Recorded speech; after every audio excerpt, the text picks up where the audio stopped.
În ultima perioadă am avut consultații individuale cu antreprenori care au venit cu strategii construite aproape exclusiv cu ajutorul AI-ului.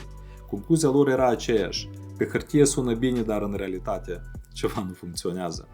Oricât de bine intenționat ar fi un AI, el nu îți cunoaște piața, nu îți înțelege contextul comercial, conjunctura, oamenii, istoricul tău de eșecuri și succese. Nu are experiență reală de a gestiona afaceri, presiune financiară, decizii luate cu stomacul strâns sau nopți nedormite. AI-ul răspunde în cadrul promptului tău, nu îți spune de cele mai multe ori verde în față ce nu vrei să auzi.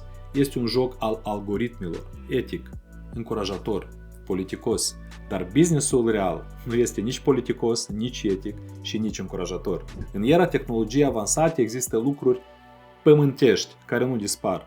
Oricâte aparate electrice de rasă au apărut, lama a rămas baza. Kindle nu a omorât cărțile, dimpotrivă a crescut apetitul pentru a citi cărți de hârtie.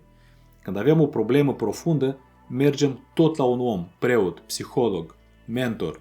La fel și în business, când lucrurile se blochează, cu adevărat tot la un om vei merge, pentru că AI-ul nu înțelege de ce oamenii cumpără, de ce se tem, de ce amână, de ce se autosabotează. Nu înțelege ce stă în spatele alegerilor noastre și nici de ce luăm decizii iraționale.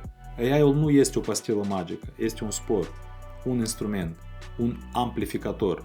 Folosirea lui pentru a economisi bani pe mentorat, consultanță sau terapie poate părea inteligentă pe termen scurt, dar greșelile rezultate pot costa exponențial mai mult. Predicția mea, cu cât tehnologia va deveni mai omniprezentă, tot ce va fi de la om la om va deveni mai valoros, mai rar și mai autentic. Dar tu, ce părere ai? Hai să discutăm asta împreună. Eu sunt Sergiu Diaconu și sunt mentor în afaceri. Dacă îți dorești doza de utilitate în fiecare zi, nu uita să te abonezi la pagina mea. Sunt aici să ajut antreprenorii.